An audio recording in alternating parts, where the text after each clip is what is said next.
Bien, pues nos encontramos, como decía, en un salmo con algunas cosas parecidas a lo que habíamos visto del salmo anterior. Una de esas cosas es precisamente la majestad, alabar a Dios por su majestad, por su reino. Les recuerdo que estamos en esta parte en donde los salmos nos dicen, nos hablan acerca del reino milenial del Mesías. Será increíble, será impresionante ver ese tiempo, donde podamos ver al Señor cara a cara y donde pues todas estas descripciones de un reinado completamente justo, completamente recto se va a dar, ¿no? Pero además no solamente es la justicia pura, no es la justicia que a rajatabla, sino es una justicia perfectamente mezclada con misericordia. Ajá. Va a ser algo muy bello verdaderamente, ¿no? Y bien, pues ahora vamos a ver en este salmo no solamente su reinado, sino vamos a ver hablar de la investidura, de la majestad de Dios. Seguramente si cada uno de nosotros pudiéramos tener la oportunidad de estar en un lugar en donde pudiéramos tener una audiencia con algún rey, aún aunque sea contemporáneo, seguramente nos impresionaría mucho desde la entrada del lugar, de la entrada del palacio, las salas impresionantes que viéramos conforme nos vayamos acercando. Seguramente esto inundaría nuestro corazón con una especie de temor, de decir, híjole, trataría de buscar el primer espejo para ver si todo está en orden, si la corbata, si el risito, todo está en orden, ¿verdad? Y bueno, pues además estaría pensando cómo voy a aprovechar esta oportunidad delante de estar en esta gran majestad, ¿no? Y creo que Dios ahora nos quiere relatar como aquellos relatos en Primera de Reyes y en Primera de Crónicas en donde se nos hablaba del impresionante del reino de Salomón, de su trono de marfil con tantas gradas que tenía, de todas sus casas que tenía, de toda la pompa que lo rodeaba, ¿no? Y ahora vamos a ver esto en lo que es Dios, en lo que es Cristo. Es impresionante. Bien, además hay algo muy importante, se nos hace una vez más, similar al Salmo 96, se nos habla también de los ídolos falsos. Ajá. Como que es algo muy recurrente, siempre que se nos habla de la grandeza de Dios también se nos habla para comparar de los ídolos falsos. ¿Por qué será? ¿Por qué será, verdad? Pero bien, ¿por qué será? Vamos a verlo después. Vamos a ver este estudio en dos partes. Ajá. La primera parte es de los versículos 1 al 6, en donde se empieza con una declaración contundente: Jehová reina. La semana pasada vimos, bueno, el salmo pasado vimos también que había una frase que decía Jehová reina. Y curiosamente, este salmo comienza con esto: Jehová reina, como también comienza el Salmo 97, el Salmo 93 dice Jehová reina también. Y luego se da una exposición de su magnífico poder. Ajá, y es lo que vamos a, si Dios nos lo permite, ver el día de hoy. También se continúa con una exhortación, ahora en la segunda parte de los versículos 7 al 12, se continuará con una exhortación, primeramente a los adoradores de ídolos, a avergonzarse de ello, y sigue con otra exhortación a todos los habitantes de la tierra, incluyendo a los idólatras, a postrarse y a adorar al Dios verdadero. ¿Sabes por qué un idólatra puede escuchar esto? Porque Dios le da la oportunidad de arrepentirse y venir al Dios verdadero. Esto debe de llevar a todo adorador verdadero. ¿Se acuerdan aquellos adoradores de los que hablaba Jesús a la mujer samaritana? Los verdaderos adoradores en espíritu y en verdad, ¿no? Ajá. A todo adorador verdadero a dejar su pasada forma de vivir y centrarse en el único Dios. Como resultado de todo esto, y lo veremos al final del Salmo, vendrán grandes bendiciones. Bien, Vamos a comenzar con el Salmo, versículos 1 al 6. Y básicamente nos habla esta parte de que Dios reina, cuál es el poder, y como resultado de todo esto, la tierra se regocijaría. Vamos a ver el versículo número 1, que nos dice, como decía, Jehová reina, regocíjese la tierra, alégrense las muchas costas. Esta es una, como les decía, esta es una declaración muy contundente. ¿Qué forma de empezar el Salmo? Jehová reina. Y así como comenzó también el Salmo 93, Jehová reina, vamos a ver que este Salmo gira alrededor de esta premisa. Gracias a que Dios, porque Jehová reina, porque estamos hablando de este reinado de Dios, entonces la tierra se alegra, el pueblo le alaba y aún hasta los montes se derriten. En este salmo también, en estos momentos, instantes, vamos a ver también muchas similitudes a aquella aparición de Dios en el Sinaí. Ahora, dice Jehová reina, pero también lo dice en tiempo presente, no Jehová reinó, o no como muchas veces decimos, Cristo algún día reinará, sino que es algo que se da de hecho. La otra vez comentaba Miguel, para Dios no hay tiempo. Ajá. Para Dios no hay tiempo, entonces de alguna manera esto es un hecho, el saber que Dios reina. Este salmo pudo haber sido escrito hace unos 2500 años, 3000 años, no se sabe exactamente quién lo escribió y cuál es la fecha de su escritura, pero aquí se nos habla de, en ese momento, en tiempo presente, y es algo que los lectores de hoy, a 3000 años de distancia, podemos decir con toda seguridad: Jehová reina. ¿Se dan cuenta qué maravillosa afirmación en este tiempo en donde estamos viviendo en una completa oscuridad? En donde estamos viviendo en el mundo, no es que vivamos nosotros en una, nosotros tenemos, gracias a Dios, la palabra, ¿no? Pero en donde el mundo, donde el ser humano está viviendo una completa confusión, una completa oscuridad.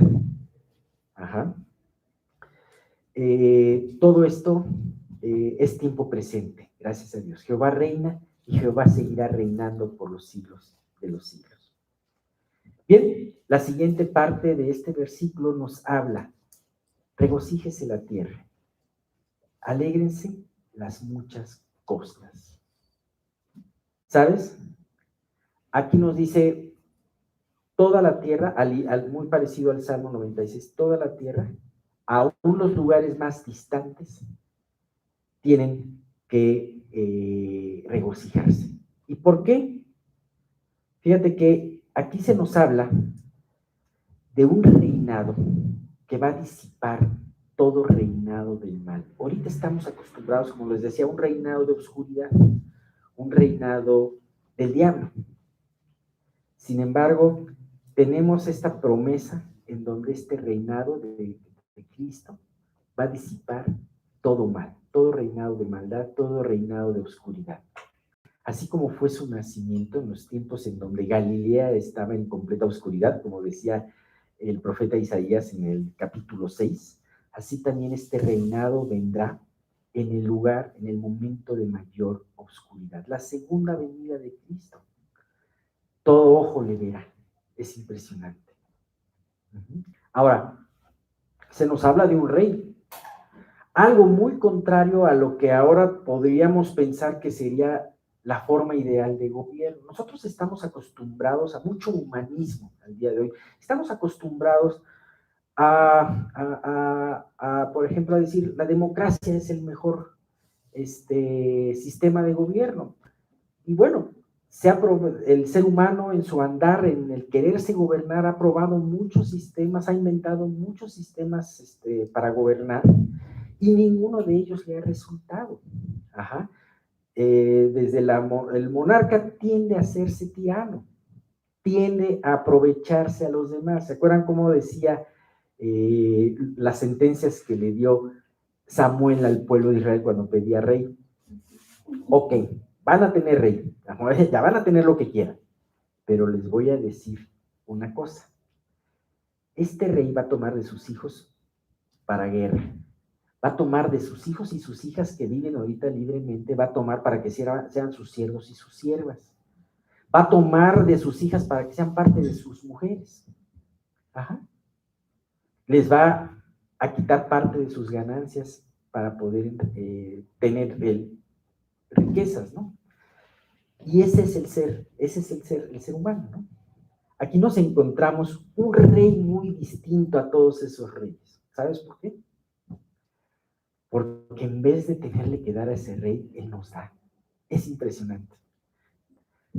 No, o sea, esta idea de rey es completamente distinto a lo que un gran pensador político te diría hoy, ¿no? Te diría, oye, la democracia es ahorita lo mejor, ¿no? Y esta es una idea completamente. Es un gobierno completamente absoluto. ¿Cómo se oye ahora en los medios políticos un régimen absolutista? Se oye como algo de que les da a todos comezón, ¿no? Bueno, pues el reinado del Mesías va a ser absoluto. No va a poder tener ninguna oposición, como vamos a ver. Sin embargo, no tenemos que temer, porque es un reinado completamente justo, completamente recto, completamente equitativo. Es un reinado perfecto. Como les decía, nosotros no vamos a darle, sino más bien este rey el que nos da a nosotros. Y lo poco que podemos darle a este rey es porque él nos lo ha dado anteriormente. Ese es el punto. ¿Qué dice Hechos 17, 24, 25, hablando de estas dádivas de Dios? Dice, el Dios que hizo el mundo y todas las cosas que en él hay, siendo Señor del cielo y de la tierra, no habita en templos hechos por manos humanas, ni es honrado, fíjate, ni es honrado por manos de hombres, como si necesitase de algo. Pues Él es quien da a todos vida y aliento y a todas las cosas. Además de ser nuestro rey y nuestro gobernador, Él nos da todo. Es impresionante. Juan 1:16, cuando habla de Jesús, de este gran rey, dice, porque de su plenitud tomamos todos, y gracia sobre gracia. No solamente Él es pleno y suficiente para darnos todo lo que necesitamos, sino que además nos lo da por gracia. Y es gracia sobre gracia y gracia sobre gracia, y eso sí significa que la gracia es inagotable, que nunca se va a cansar de darnos gratis, pues. Bien, me llama mucho la atención porque dice el Salmo, alégrense las muchas costas. Aquí habla como algo lejano, algo que está más allá del mar. En aquel entonces, ¿cuál pudo haber sido el punto más lejano que ese mundo conociera? ¿Cuál haya sido la costa más lejana? Tarsis, ¿no? España. O por el otro lado, a lo mejor la India, ¿no? Bueno, ahora tenemos una mirada un poquito más extensa que incluye 5 continentes, ¿no? Y ahora podemos leer con toda seguridad esto que se refiere a las costas más lejanas en Nueva Zelanda, ¿no? Por ejemplo, o en Timbuktu. Bueno, no es costa, ¿no? Es muy lejano eso. Entonces, ¿sabes? Esto se parece un poco a lo que ordenó Jesús. Porque Jesús también habló y dijo, voy a darles un regalo que lo van a llevar aún al sitio más recóndito de la tierra. Y esto lo dijo en Hechos 1:8. Se conoce como la Gran Comisión. Pero recibiréis poder cuando haya venido sobre vosotros el Espíritu Santo, y me seréis testigos en Jerusalén, en toda Judea, en Samaria y hasta lo último de la tierra. El libro de Hechos, que es de la parte que encontré aquí, nos habla solamente de tres partes y una a medias. Jerusalén nos habla cómo se esparció la palabra en Jerusalén, nos habla cómo se esparció la palabra en Judea, en Samaria también, y en el resto del mundo conocido. Pero sin embargo eso quedó incompleto, porque podemos ver que hoy en día Dios ha esparcido su palabra aún en el sitio más recóndito. Es impresionante. Dios hace todo como por épocas, ¿no? Y a mí me impresiona mucho estudiar la historia de cómo comenzó el movimiento misionero contemporáneo. Este movimiento misionero comenzó especialmente en Inglaterra, bueno, en Inglaterra, en Alemania, en otras partes, pero comenzó a finales del siglo XVIII. A finales del siglo XVIII la gente, fíjate, primero antes de eso, Dios dio la oportunidad de que hubiese una época de exploración tan extensa, por aproximadamente del siglo XVI al siglo XIX hubo una gran época de exploración. Se llegaron a lugares que no se conocían, pero ya que Dios amarró todo esto, fíjate la sabiduría de nuestro Señor, pone en el corazón de los creyentes el hablarle a todas estas tribus que se habían encontrado nuevas de Cristo. Dios había dado una revelación a través de la exploración. ¿Qué iban a hacer y qué responsabilidad tenían la iglesia de ese momento para cumplir este llamado que Jesús había hecho casi 2000 años antes? Yo te puedo decir, aunque hubo muchos que fueron indiferentes a este llamado, hubo muchos que no. Y gracias a eso, África, Asia, Australia, hasta el lugar más recóndito, pudo conocer la palabra de Dios. Gracias a eso se ha traducido la Biblia en más de 100 idiomas. Quién sabe cuántos idiomas, no tengo el dato, pero es el libro más traducido de todos los tiempos. Gracias a eso. ¿Por qué? Porque hubo un remanente fiel que entendió. Fíjate, ¿qué decía la iglesia en general en ese momento? La iglesia en general dijo, mira, no nos ocupemos de esos paganos porque de alguna manera Dios los va a convertir. ¿No se te hace que a veces pensamos algo parecido o algo? ¿Sabes? Pero hubo quienes dijeron, no, hay que seguir cumpliendo el llamamiento. Y uno de ellos fue un misionero inglés que se llamaba Jim Carrey. Y este misionero primero fue a consultar esto delante de ancianos de las iglesias y le dijeron, no, mira, ya habrá quien les hable a los paganos. Dios seguramente es tan poderoso que va a hablarles de alguna manera. Y este hombre fue manso y dijo, no altercó con ellos, pero sí altercó de una manera. Él empezó a estudiar todos los descubrimientos que se habían hecho hasta entonces. Empezó a estudiar todos los países del mundo y a investigar cuántos habitantes tenían, los datos que tenía, cuáles eran sus costumbres, qué religión tenían, en base a los datos conocidos. E hizo en ese momento un atlas, que fue un atlas que utilizaron tanto cristianos como no cristianos para entender el mundo, ¿no? Ajá. Y y un día, como 5 años después, llegó con su atlas y dijo, aquí está el mundo. Hay tantas gentes que se están perdiendo. ¿Qué tal? Dice, hay que hablarles. Y entonces la gente entendió la dimensión del llamado, ¿no? A eso se refieren las costas, ¿no? Gentiles, bueno, judíos, los cercanos, y gentiles. Tú puedes ver lo hermoso del llamamiento de Dios, aún en el Antiguo Testamento, y cómo este llamamiento de Dios estaba diciendo hasta lo último de la tierra, ¿no? Dice Romanos 10:18, pero digo, ¿no han oído? Antes bien, por toda es que antes dice en el Romanos 10:17, habla de que, y cómo creerán sin haber oído, y cómo irán sin haber quien les predique. Y en Romanos 10:18 dice, pero digo, ¿no han oído? Antes bien, por toda la tierra ha salido la voz de ellos, y hasta los fines de la tierra sus palabras. Bien,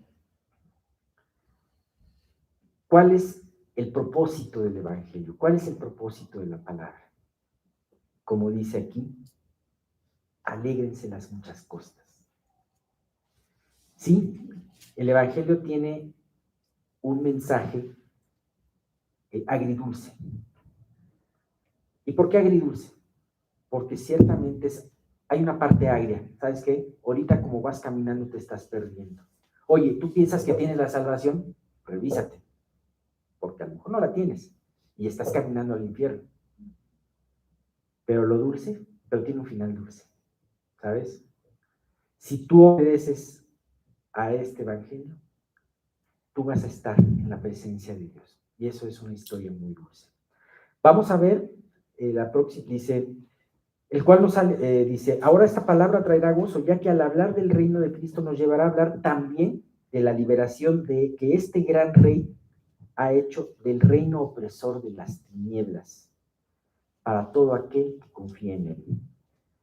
Y terminamos diciendo este versículo de Colosenses 1:13, el cual nos ha librado de la potestad de las tinieblas, hablando del Hijo, nos ha librado de la potestad de las tinieblas y trasladado al reino de su amado Hijo.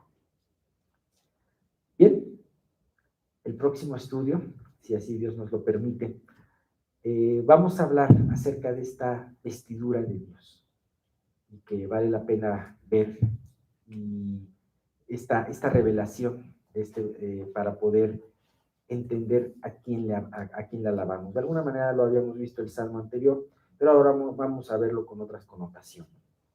Bien, pues aquí terminamos.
Bueno, ahora sí, fuera máscaras. Fuera máscaras. La mía. La mía. Son piezas nuevas, hay que practicarlas también. Sí. Son muy nuevas.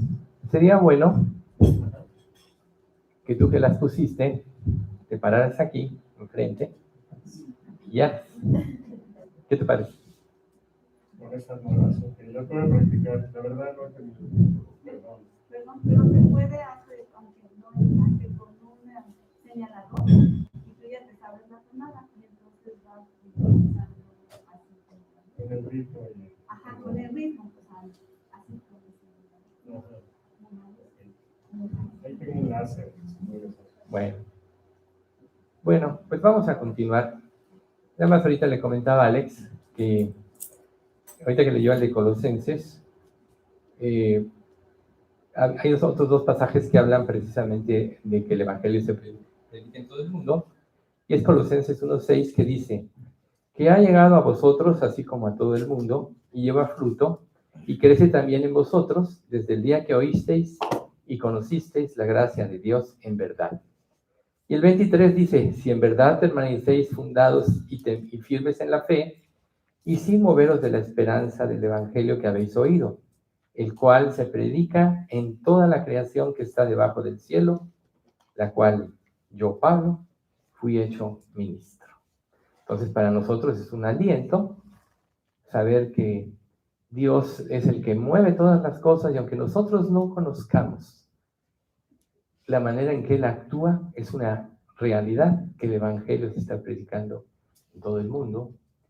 Yo el otro día estaba estudiando algo y me llamó mucho la atención un comentario que Dios va a juzgar el día que juzgue las cosas también de acuerdo a la luz recibida.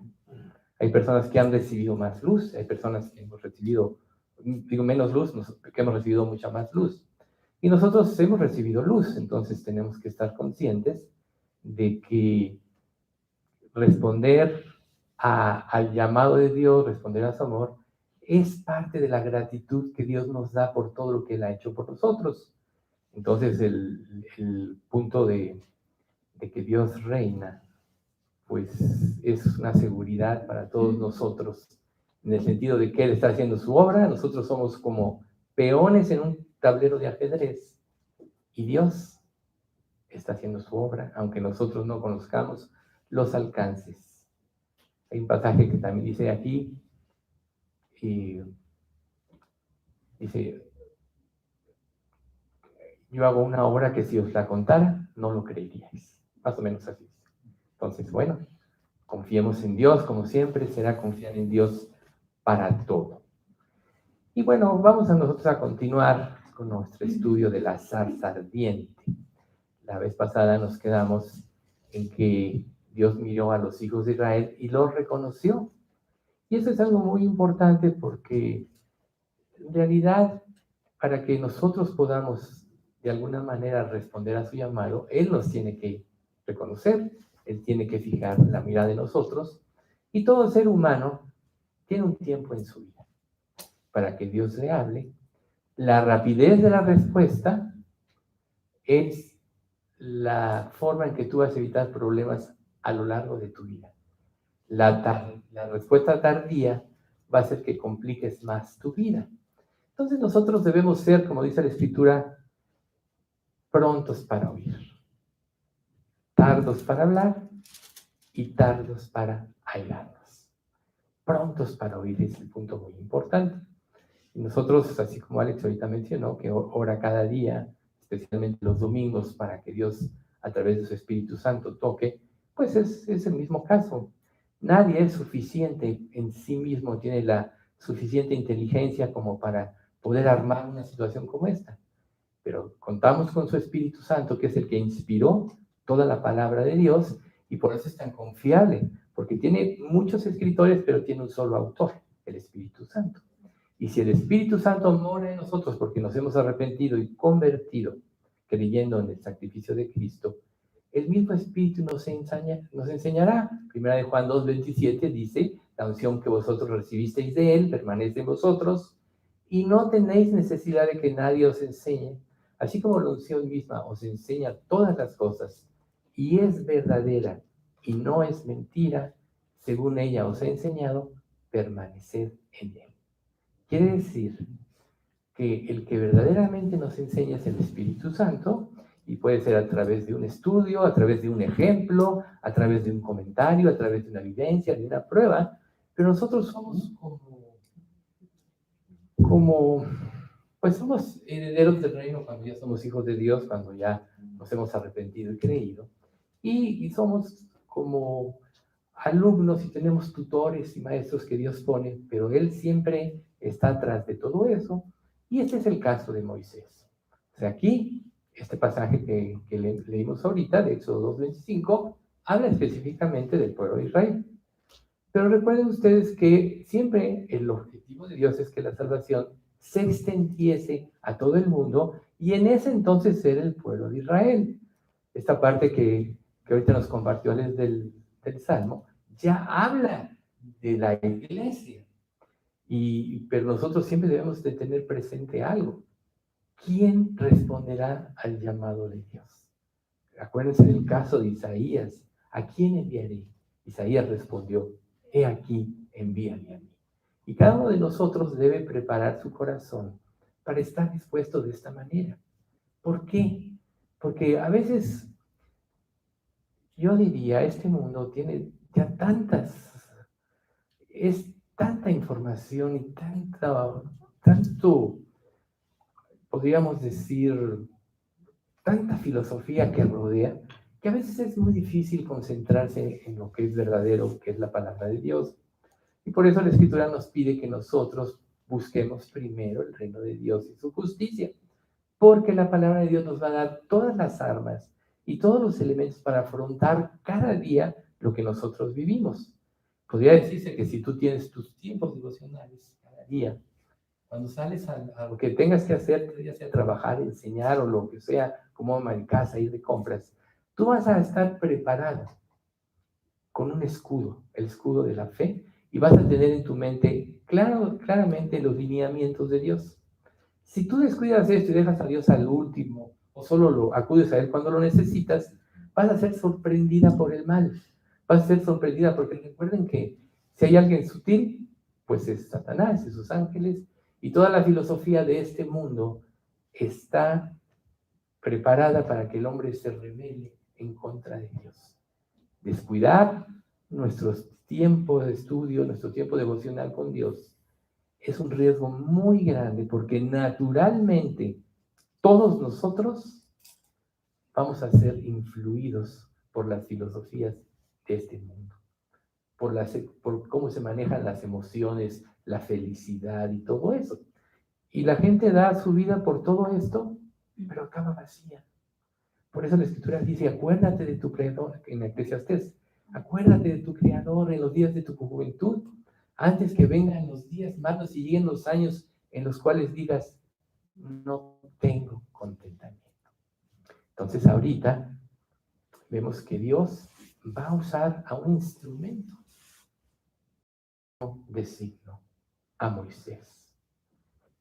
Pero para que Moisés fuera usado, tenía que reconocer a Dios, así como es importante que nosotros, y de ahí la importancia de este salmo, reconozcamos que Dios gobierna, que Dios domina sobre todo.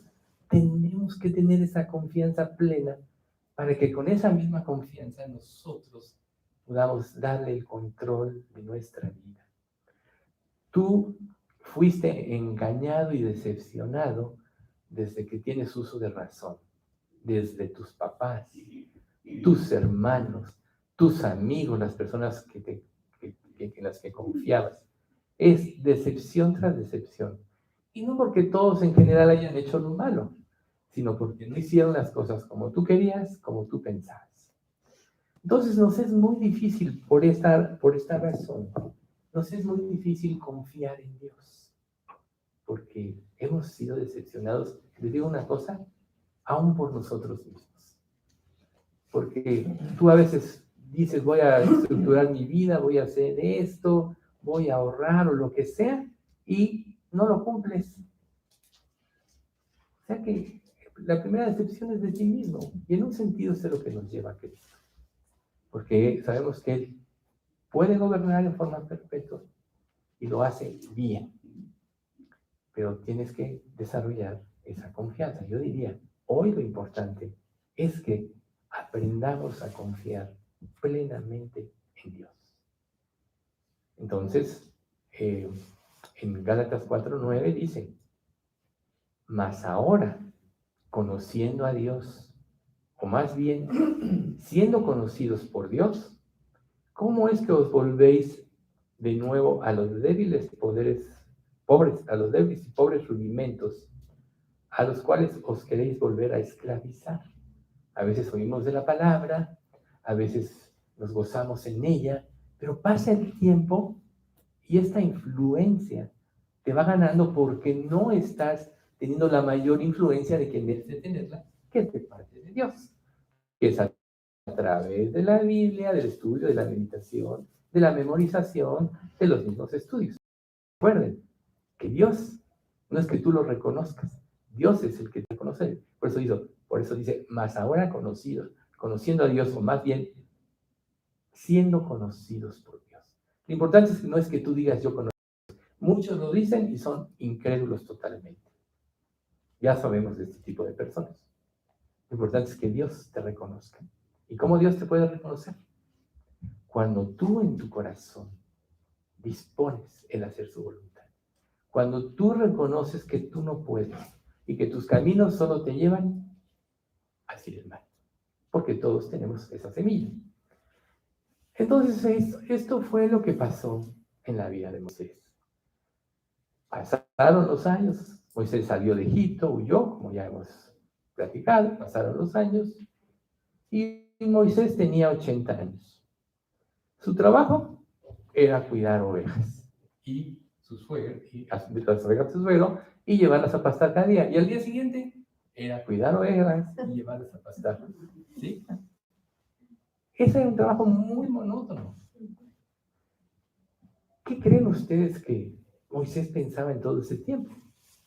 No sabemos exactamente, pero sí sabemos de personas como David, que él usó los tiempos de cuidar ovejas, las desveladas, pudo ver el cielo, pudo ver la gloria de Dios, como dice el Salmo 19, ¿no? Los cielos cuentan la gloria de Dios y el firmamento, la obra de sus manos, etc. O sea, pudo ver a Dios. Seguramente Dios hizo un trabajo así en Moisés durante todos estos años. A lo mejor él dijo, no, pues ya mi vida está aquí, ya pasaron 40 años, pues aquí moriré, ¿verdad? Entonces él solo tenía que asegurarse de cumplir lo que era su parte. Nada más, protegerlas, alimentarlas y cuidarlas. Pero ¿saben una cosa? Siempre en todo lo que Dios nos encomienda, no hay trabajos más simples y más complicados. Dios quiere que nosotros aprovechemos el tiempo en todo. Por eso Dios en la Biblia nos pone estos ejemplos. Si tú has decidido servir a Dios, la palabra de Dios tiene que estar en tu mente todo el tiempo. Tienes que aprender a relacionarla en todo lo que tú haces y tienes que aprender a verte como ella te muestra. ¿Sí? Cuando era niño, dice 1 Corintios 13, pensaba como niño, actuaba como niño. Mas cuando ya fui adulto o grande, dejé las cosas que eran de niño. Tenemos que madurar en la fe. No podemos quedarnos bajo los primeros rudimentos de la doctrina de Cristo, como dice Hebreos 6. ¿Por qué? Porque nadie que vive en la gracia de Dios puede mantenerse estático. Acuérdense de la cuesta en patines. Para avanzar en una cuesta con patines, tienes que estar trabajando todo el tiempo. Y si te paras, dices, me voy a tomar unas vacaciones y regreso al mar o a lo que quieras, a divertirme, no regresas y estás ahí, sino que la misma inercia te lleva hacia atrás. Tomen ese ejemplo. Siempre tiene que estar la palabra de Dios morada. ¿Qué manera es efectiva? Memorizando las escrituras. Meditando en lo que lees cada día. Aprendiendo a relacionarlo. Eso es lo que nos hace 10. Recuerden, en Hebreos 5, poquito antes del 6, dice, todo el que participa de la leche es inexperto en la palabra de justicia porque es niño. O sea, fíjense, es niño. Siempre va a estar en las primeras cosas. Pero el alimento sólido es para los que han alcanzado madurez. Aquellos que por el uso tienen ejercitados los sentidos en el discernimiento de bien y de mal. Ejercitados los sentidos. Es todo el tiempo. Tu vida no es una parte que te voy a dedicar a Dios y voy a hacer lo que quiero. Es todo el tiempo. Y seguramente eso pasó en la vida de Moisés, ¿sí? Pero llegó el momento en que él tuvo la experiencia más increíble en sus 80 años. Ese impacto de que más adelante estudiaremos un poco más profundamente, de la presencia de Dios delante. ¿Sí? Dice Éxodo 3, 1, 2. Apacentando Moisés las ovejas de Yetro, su suegro, sacerdote de Madián, llevó las ovejas a través del desierto y llegó hasta Horeb, monte de Dios. Y se le apareció el ángel de Jehová en una llama de fuego en medio de una zarza. Y él miró y vio que la zarza ardía en fuego y la zarza no se consumía. Todos ya sabemos esto, dirás, bueno, ¿y por qué? ¿Crees que está bien todavía? ¿Sí? Entonces, curiosamente, como siempre que pasan las cosas, se presenta Dios, te llama la atención, milagros que pueden acontecer en tu vida, cosas sobrenaturales, y a veces tú dices, por ejemplo, oras por algo, y se da la respuesta, se da el resultado, pero dime si no es cierto, que luego piensas, ¿sería por casualidad? A lo mejor fue lo que yo hice. O sea, la mente humana es tremenda. Dar la gloria a Dios es muy difícil, a menos que te concentres bien y veas de dónde viene. Entonces, a veces en tu vida las cosas pueden fluir o pueden no fluir, porque Dios está haciendo un trabajo en tu vida. Pero nunca Dios quita la atención, ni se cansa de actuar, ni se cansa de estar al pendiente de cada ser humano en este mundo. Si tiene cuidado de los animales, ¿no? No dice que ni a un pajarillo cae sin la voluntad de Dios, ahí en el sermón del monte. Entonces, ¿qué más cuidado no tendrá del ser humano, que podría decir somos la estrella de su creación? ¿Sí? Nos hizo semejantes a Él. Entonces, Él está al pendiente de nuestra vida. Moisés, como cualquiera de nosotros en ese tiempo, dijo en Éxodo 3:3. Entonces Moisés dijo, iré yo ahora y veré esta grande visión. ¿Por qué causa la zarza se quema? Bien. Él está ante un milagro. No lo entiende. Lo primero que pasa es que él tiene curiosidad. Voy a ver qué pasa, ¿no? Ahí Moisés solo vio un fenómeno, ¿no? En esencia, el tema de este estudio es precisamente esto. Responder la pregunta de por qué la zarza estaba ardiendo, pero no se confundía. Ese es el tema de este estudio, ¿no? Y dentro de este tema nosotros vamos a ver cómo Dios se revela, cómo Dios se manifiesta en nuestras vidas, para que podamos entender de una manera más clara todo lo que nos pasa en la vida. Y no andemos extraviados o en dos pensamientos, como dice la Escritura, ¿no? Como le dijo Elías al pueblo de Israel, ¿hasta cuándo claudicaréis entre dos pensamientos? Si Jehová es Dios, seguidle, y si Baal, es en pos de él. ¿Quién es Dios para ti? Baal significa Señor, y representa, ya sabemos qué, todos los poderes del mal, todo lo falso. Dios es todo lo que es verdadero. Recuerden, Dios es luz y no hay ninguna tinieblas en él. Todo lo verdadero es Dios y la palabra de Dios es verdad porque es la revelación de Dios a través de Jesucristo. En el pasado, en el Antiguo Testamento hacia el futuro, en nosotros hacia el pasado, pero Cristo es el centro de toda la creación. Entonces, la historia de la redención es lo más importante. Entonces, en Éxodo 3:4 le dice, viendo Jehová que él iba a ver, lo llamó Dios de en medio de la zarza y dijo, Moisés, Moisés. Y él respondió, heme aquí. En el judaísmo, cuando se repite una palabra, es para que pongas mucha atención. De cierto os digo. Cuando se repite 3 veces, es una verdad infalible. Dios es santo, santo, santo. Entonces, cuando aquí Dios dice, Moisés, Moisés, él prácticamente entendió que Dios estaba dirigiéndose a él personalmente y le iba a hablar prácticamente carne, ¿no? Bien. Entonces, en los versículos 3, 5 y 6 dice, y dijo, no te acerques, quita tu calzado de tus pies, porque el lugar en que tú estás, tierra santa es. Y dijo, yo soy el Dios de tu padre, Dios de Abraham, Dios de Isaac y Dios de Jacob. Entonces Moisés cubrió su rostro porque tuvo miedo de mirar a Dios. Cuando nosotros vivimos en pecado, de una u otra forma, siempre tenemos miedo de ir a Dios, porque nuestra conciencia de pecado nos acusa, y Dios es un ser santo. La santidad de Dios fulmina todo. Por eso en 1 Juan capítulo 5 dice, nadie ha visto jamás a Dios. A veces cuando, y lo vamos a ver ahorita más adelante, cuando Dios se revela cosas sobrenaturales, pero nadie ha visto jamás a Dios, porque nadie puede ver a Dios y vivir. Nosotros más adelante vamos a ver que ya cuando Moisés tenía una relación, le pudo decir a Dios en Éxodo 33, 18, muéstrame por favor tu gloria. Pero ya Dios había hecho un trabajo en su vida. Aquí estamos hablando de capítulos en Éxodo 3. Pasaron 30 capítulos de este tipo para que él pudiera crecer en una relación. Y Dios nos llama a crecer. El objetivo, una vez que nosotros nos salvamos, es que Él forme a Cristo en nosotros, como ya sabemos.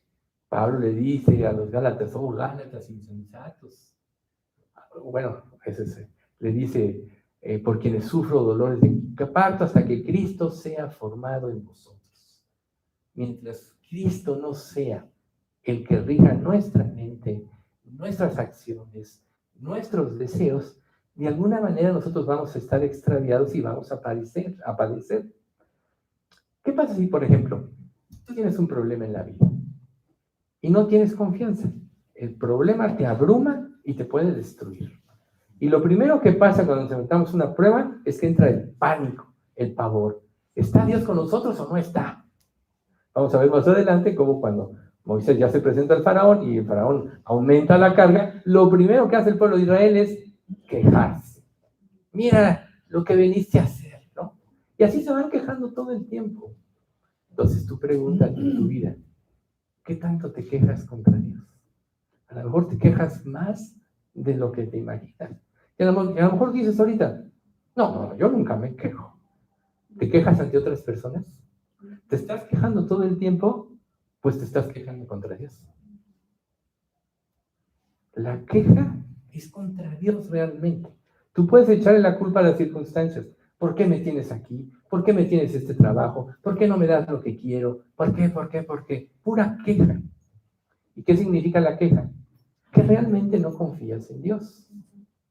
Porque si Dios es soberano y permite que pasen cosas en tu vida, tiene un propósito. La disciplina debe ser, ahorita me fue un proverbio, el primer versículo de un proverbio, que fue el capítulo, que dice que tenemos que aprender a amar la disciplina.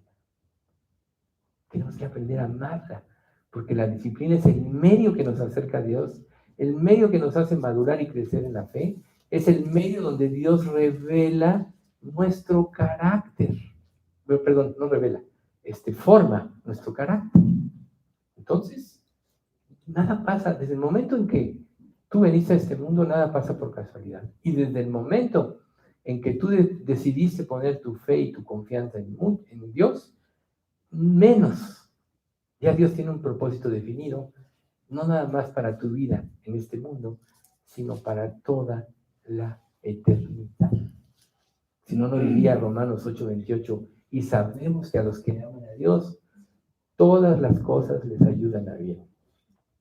Todas las cosas. ¿Lo has creído? Entonces, ¿por qué puedes quejarte de las circunstancias si todas las cosas te ayudan a bien?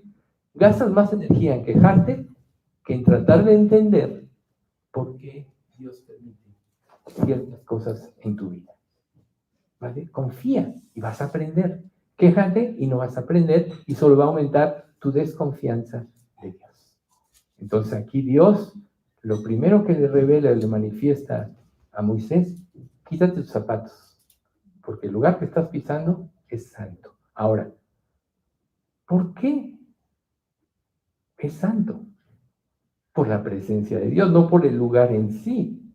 ¿Por qué la zarza ardía hacía una zarza con uno? Y lo vamos a ver más adelante, ¿verdad? Pero en este primer encuentro, Moisés escondió tu rostro. Y también es muy importante reflexionar en nuestra vida diaria cómo nos acercamos a Dios. Si en tu vida hay pecado, tú vas a esconder tu rostro. no vas a pedir con confianza. No vas a tener confianza en lo que Él te muestre. ¿Por qué? Porque tú pecaste, porque seguiste tus propios caminos. Si una persona siguiera como Jesucristo absolutamente los caminos de Dios, nunca pecaría. Recuerden Juan 5:30, no puedo hacer yo nada, declaró Jesús, no puedo hacer yo nada por mí mismo. Según oigo, así juzgo. Y mi juicio es verdadero, porque no busco mi voluntad, sino la voluntad del que me envió, la del Padre. Yo y el Padre, uno somos. Y eso es lo que Dios quiere de nosotros. Él ya nos dio, nos limpió para poder hacer su morada en nosotros a través de su Espíritu Santo, que es el sello de la salvación. El sello o el pasaporte o la visa para entrar al cielo. Pero al entrar el Espíritu Santo en ti, tú eres uno con Dios. ¿Qué se esperaría de ti?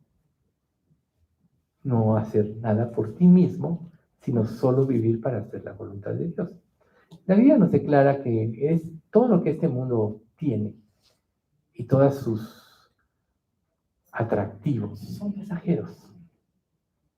Si tú analizas el tiempo de tu vida en comparación a la eternidad, te vas a dar cuenta que 70, 80, 90 años, lo que Dios te conceda de vivir, es pasajero en comparación a una eternidad.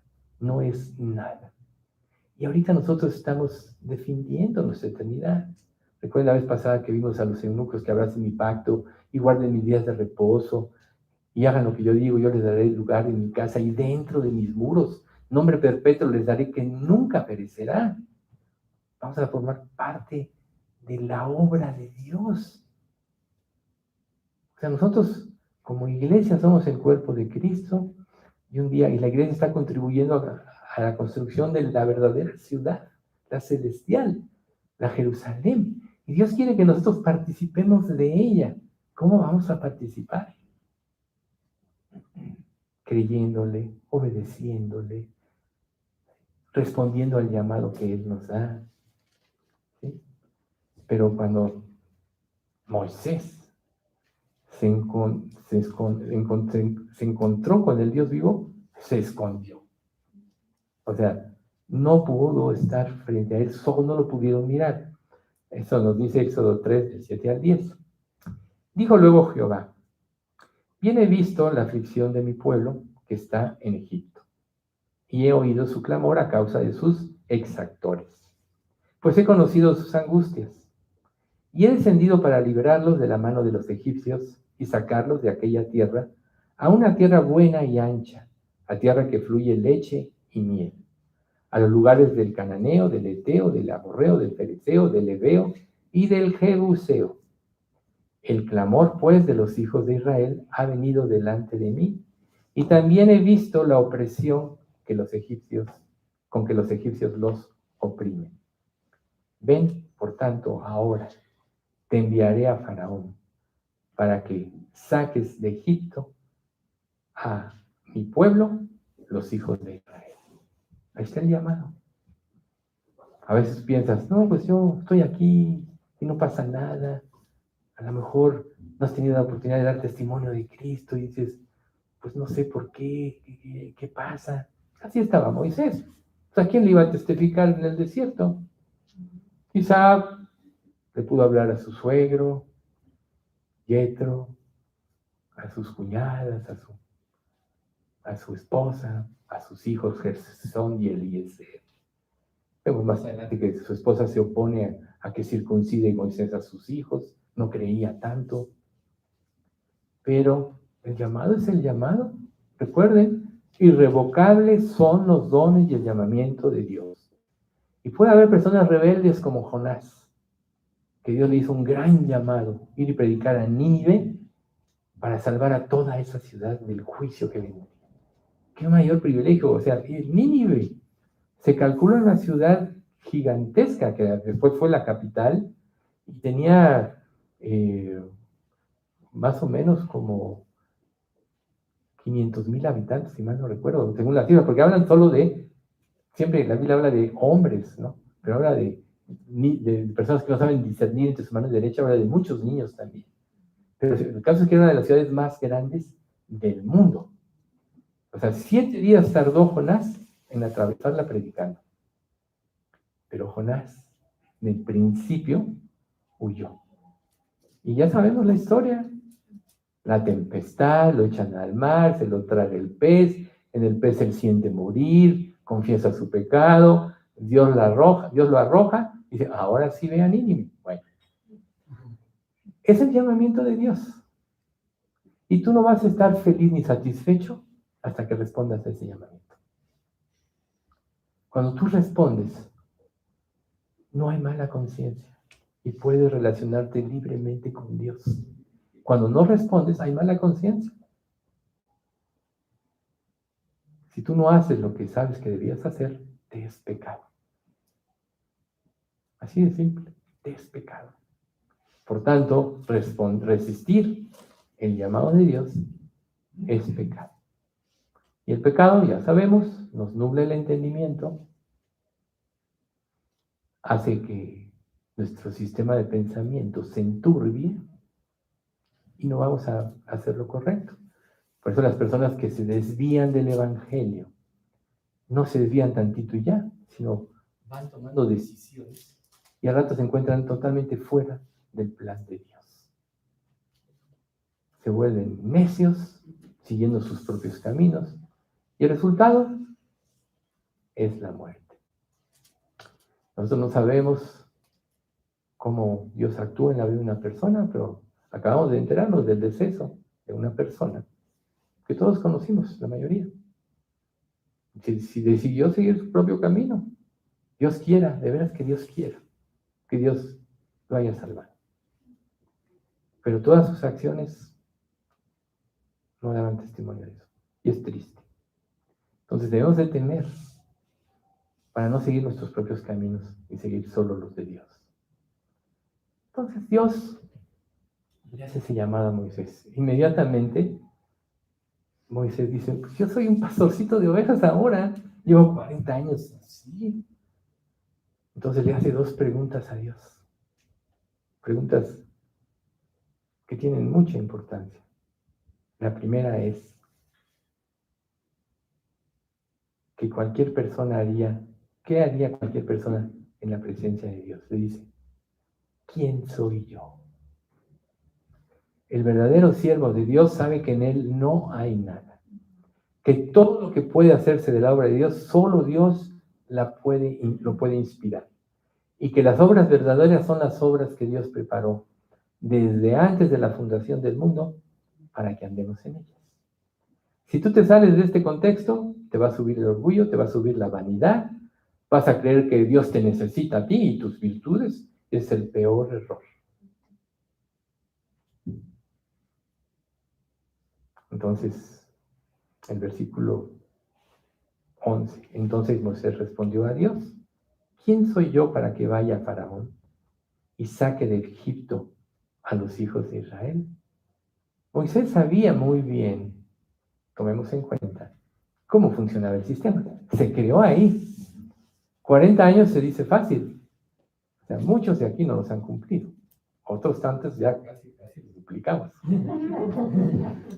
Pero 40 años se dice fácil. Mucha gente no vive hasta los 40 años. Pero él fue honesto. ¿Yo quién soy? ¿Ustedes creen que Dios iba a usar todo lo que Moisés había vivido y experimentado? Puede ser que sí o puede ser que no. Les voy a explicar por qué. Porque en la predicación nosotros vemos, por ejemplo, el otro día Mauricio nos compartió un mensaje, Alex y así. A lo largo de la vida hemos visto muchos predicadores y cada predicador tiene su estilo. Dios lo usa, ¿sí? Pero no hay 2 predicadores iguales, a menos que tú quieras imitar, ¿no?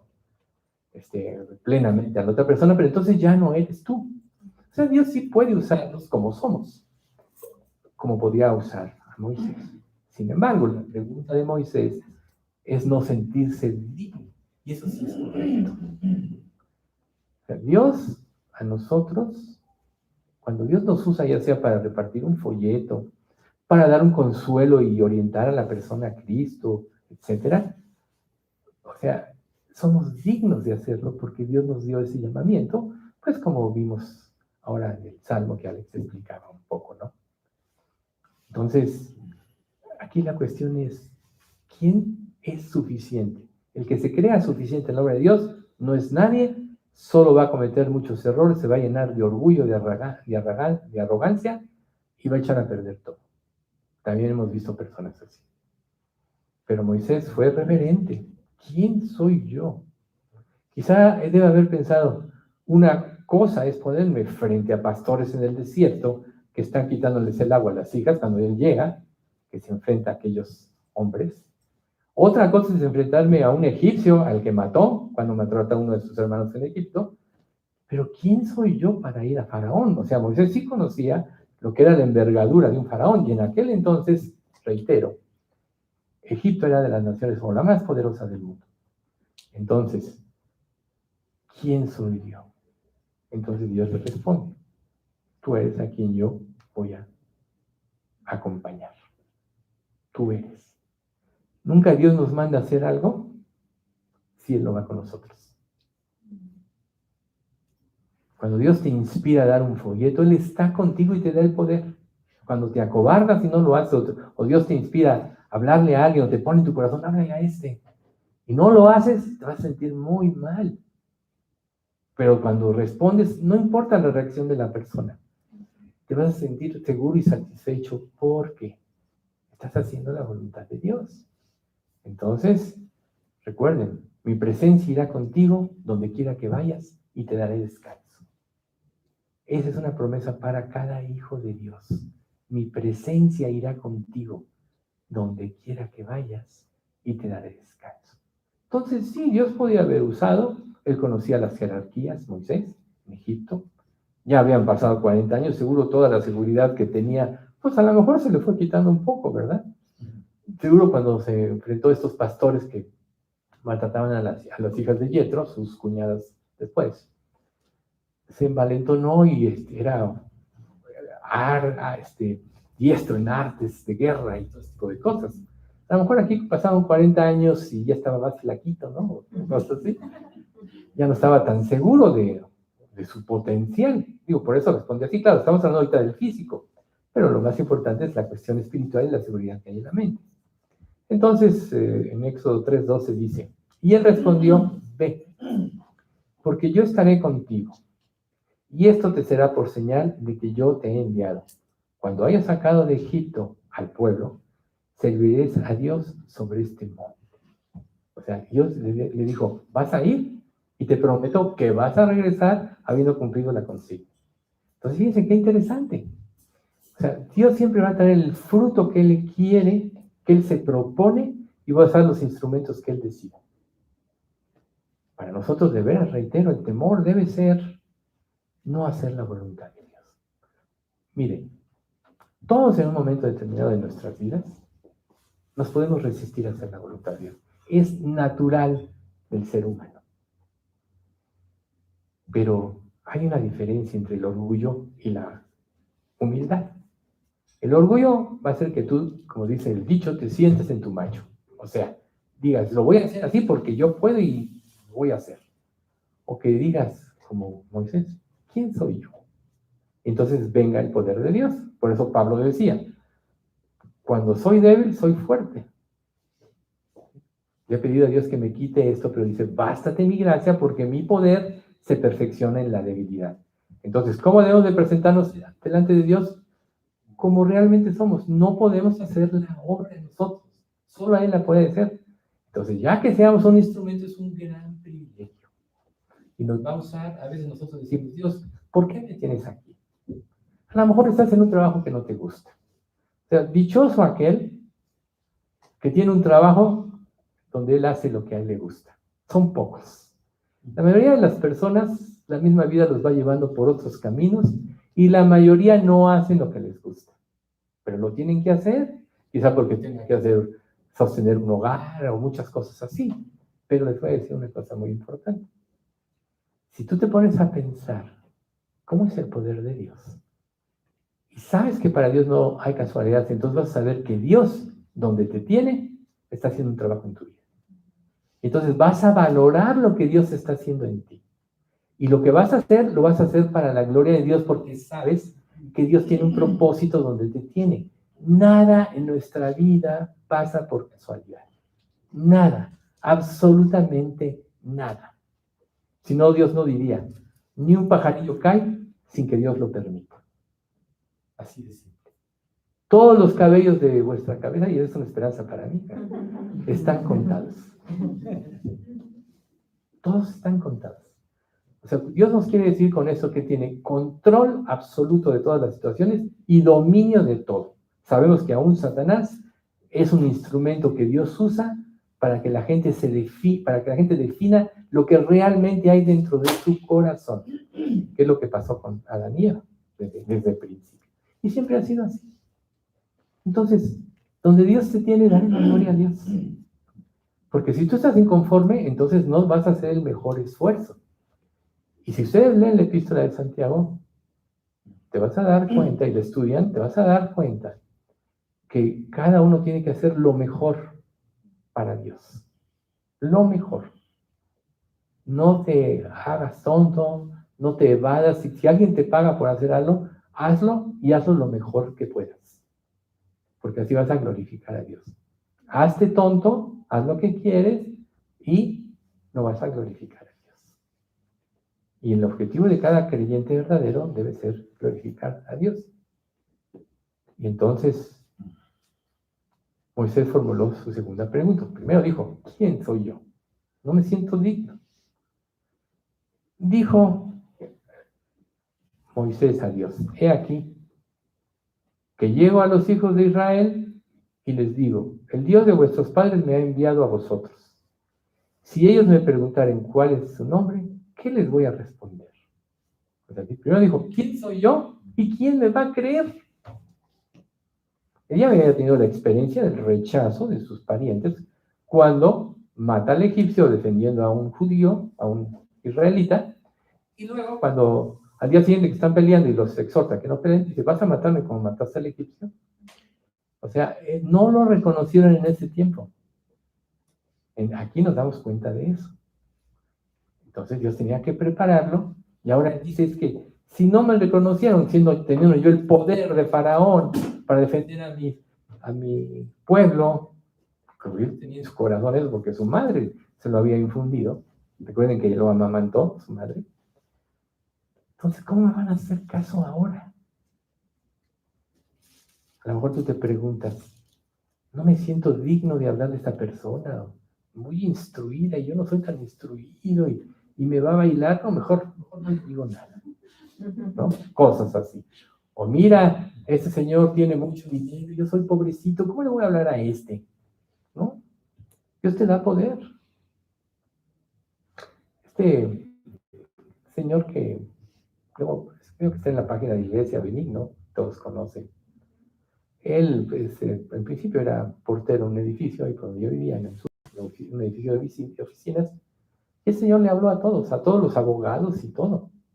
O sea, él no dijo, ay, yo soy un portero, ese es un abogado, va a los juzgados. No, él habló, es algo bonito de ese hombre. Él les habló a todos, ¿no? O sea, no hay quien tenga más poder que aquel a quien Dios le da el poder. Y la verdadera envergadura no es lo que tú crees que eres, sino lo que Dios te ha hecho. Cuando tú te convertiste, Dios te hizo hijo, su hijo, heredero de todas las cosas y coheredero con Cristo. Te dio su Espíritu Santo, que ese es el verdadero tesoro, la salvación y Dios morando en ti. Ese es el verdadero tesoro. Así que tú le puedes hablar como Juan el Bautista enfrentó a Herodes, no te es lícito tener a la mujer de tu hermano. ¿Quién le dio esa autoridad a este hombre que vestía de pieles de camello y se alimentaba de grillos, ¿no? Dios, porque hacía su voluntad. Entonces el poder está en tu relación con Dios, en que tú creas sus promesas, en que tú respondas a su llamado. Entonces Dios le responde adecuadamente en Éxodo 3, 14, 15. Y respondió Dios a Moisés, yo soy el que soy. Este es uno de los versículos más importantes de la Biblia. Porque aquí Dios es donde se revela como yo soy, que quiere decir, Yahvé son las letras sin vocales. Y se puede traducir como Jehová también. Ya ven que en la Iglesia Católica dicen Yahvé, en los evangélicos dicen Jehová, es exactamente lo mismo. Entonces, yo soy quien soy. Y dijo, así dirás a los hijos de Israel, yo soy, me envió a vosotros. Además, dijo Dios a Moisés, así dirás a los hijos de Israel, Jehová, el Dios de vuestros padres, el Dios de Abraham, de Isaac y Dios de Jacob, me ha enviado a vosotros. Este es mi nombre para siempre. Con él se me recordará por todos los siglos. Entonces ya le estaba haciendo una revelación muy importante. ¿Cuál será el Dios? Yo soy. Me lo está diciendo a mí. Y le estaba dando ya prácticamente el poder. ¿Sí? Entonces, aquí en este principio de esta relación, se le está haciendo a este hombre, que ya habíamos dicho, lo más probable es que Moisés es el hombre más importante del Antiguo Testamento, se le está haciendo una revelación del carácter de Dios y de su naturaleza divina, de la manera más profunda posible en las Sagradas Escrituras. Recuerden, por ejemplo, los miércoles que estamos viendo, y ahora que en el Salmo también empezamos a ver esto mismo, ¿quién es Dios, no? La perfección de Dios, lo que vimos el miércoles. ¿Quién es Dios? ¿Cómo debemos de presentarnos delante de Él? Con temor y reverencia. Bueno, pues aquí Dios estaba haciéndolo. Entonces, en los capítulos subsecuentes, nosotros vamos a poder ver el significado de varias cosas. ¿Qué quiere decir? ¿Por qué la zarza ardiente? ¿Por qué el nombre memorial yo soy el que soy? ¿Quién es este Dios que se reveló a Moisés en ese momento de la historia? Entonces, nosotros vemos que es una revelación muy grande la que vamos a seguir viendo a continuación. Este es un estudio de veras muy profundo y yo espero que nos enseñe muchas cosas. Y recuerden ustedes que cuando Moisés ya se presenta, lo veremos más a detalle, pero es importante ahorita comentar esto. Estaba convencido de que Dios no podía liberarlos porque había perdido su fe en Él. Dios se presenta y de lo que tú le creas, y recuerden, creer va acompañado de actuar, como Pablo dice que la fe es lo que salva estrictamente, y Santiago aclara que las obras revelan la verdadera fe. Por eso dice, una fe sin obras está muerta. Si tú te dices creyente y no tienes obras, realmente no tienes fe. Si tú solo te interesas en ti mismo, quizá en tus seres queridos cercanos, pero no te interesas en los demás, realmente no tienes fe. Porque Dios dice en segundo mandamiento, con promesa, amarás a tu prójimo como a ti mismo. Entonces las personas con el corazón endurecido se cierran tan tercamente que no pueden volverse a Dios. No permitas que tu corazón se endurezca, porque va a llegar un momento en que quizá ya no puedas creer. Hay miles de personas que han probado el cristianismo y han sido decepcionados por una u otra cosa. Y entonces pueden llegar a decir, no, es que yo para qué voy a la iglesia si son puros hipócritas. Ese es uno de los argumentos más comunes. No, yo no veo a Dios revelado aquí. ¿Sabes qué? Una persona que dice eso solo está poniendo pretextos. Porque cada uno de nosotros va a decepcionar a otro. Y como yo decía al principio del estudio, el primero al que tú te decepcionas es a ti mismo. Porque no haces lo que sabes que deberías hacer. Entonces, si tú te decepcionas de ti mismo, ¿qué puedes esperar de las demás personas? Pero ¿qué es lo importante de una iglesia? Lo que estamos viendo aquí, la presencia de Dios. Aquí no vienes a compararte con los demás. Todos somos diferentes, tenemos diferentes estratos sociales. pero delante de Dios somos todos igualitos. A Dios no le impresiona lo que tú tengas porque Él te lo ha dado, como en el Salmo se mencionó hoy, también ligeramente, levemente. Todos somos iguales delante de Dios. En la iglesia no hay jerarquías. Y cuando empieza a haber jerarquías es porque ya está actuando el ser humano. Pero si todos venimos aquí a buscar a Dios, todos vamos a ser edificados. Si tú vienes aquí a medirte con los demás, vas a acabar decepcionado siempre, porque todos somos imperfectos. ¿Qué nos une? Una fe en un Dios verdadero. Una fe que puede transformar nuestras vidas y que nos puede hacer que se forme en nosotros la imagen de Cristo. Entonces, el endurecimiento no sucede instantáneamente de la noche a la mañana. Es el resultado de haber tomado una serie de decisiones haciendo caso omiso de la voluntad de Dios. Es un proceso.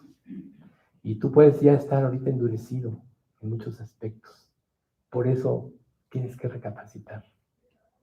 Porque cada vez que nos reunimos aquí, es como si estuviéramos en la zarza.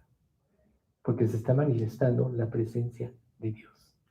Y si esto no te mueve, es porque tu corazón verdaderamente está entendido. Entonces, aquellos que se resisten a Dios por suficiente tiempo, a la larga Dios los desechará. Recuerden, en el Evangelio, en la carta de Judas, dice que, bueno, les voy a decir mejor otro. En Hebreos 4:3, a nosotros se nos ha anunciado la buena nueva como a ellos, los israelitas, pero no les aprovechó el oír la palabra por no ir acompañada de fe en los que oyeron. Entonces, a final de cuentas, el que no persevera es porque no es salvo. La cita más importante de toda tu vida es tu cita con Dios. Es el momento más importante.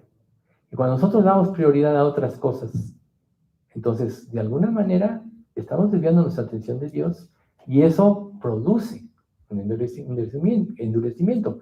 Gracias a Dios, que si cuando eres verdaderamente hijo de Dios, Él te está exhortando constantemente y te hace recapacitar y te muestra y siempre te lleva al arrepentimiento. Por eso es que todos los creyentes tenemos que estarnos arrepintiendo constantemente. Como decíamos la vez, o el miércoles, ¿no? O sea, si tú te arrepientes, tienes que seguir arrepintiendo porque cada día pecas. Otra cuestión importante es que una persona con una lealtad dividida es que no está convencido de los caminos de Dios y a la larga ve la posibilidad que sus propios caminos u otros sean mejores que los de Dios. Esa es otra cosa muy importante. ¿Dónde está tu lealtad? Si tu lealtad está en Dios, siempre Dios te va a ubicar correctamente. Pero si tu lealtad está dividida, siempre estarás buscando alternativas porque en lo profundo de tu ser no crees que lo que Dios dice realmente vaya a suceder o te vaya a acontecer. Entonces, la lealtad dividida es algo muy drástico en una persona. ¿Cómo te puedes hacer leal a Dios? Negándote a ti mismo. El que quiera venir en pos de mí, dijo Jesús, tome su cruz cada día y sígame. ¿Así? ¿Qué es tomar la cruz? Renunciar a todo lo que tú crees. Renunciar a tus propios caminos por seguir los de Dios. Si tú crees que sabes algo, como dice 1 Corintios 8:2, todavía no te sabes nada como deberías de saberlo. A lo mejor tú dices, no, ya leí la Biblia, llevo 20 años, 30 estudiándola, o 40. Pero si tú no has aprendido la lealtad, de nada te ha servido. Pero siempre es bueno empezar. Cuando Dios te revela algo, recapacita. Si no fuiste leal en el pasado, pide perdón y dile a Dios, quiero ser leal. Hazme una persona leal. Porque si no, vas a buscar consejo en otros lados ¿Y quién te puede dar el consejo verdadero?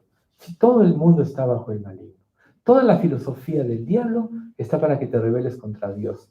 Todos los libros escritos por los hombres son, a final de cuentas, mentiras, de una u otra manera. Dirán, no, es que este libro es muy bueno. Yo no dudo que haya muy buenos libros, claro que sí.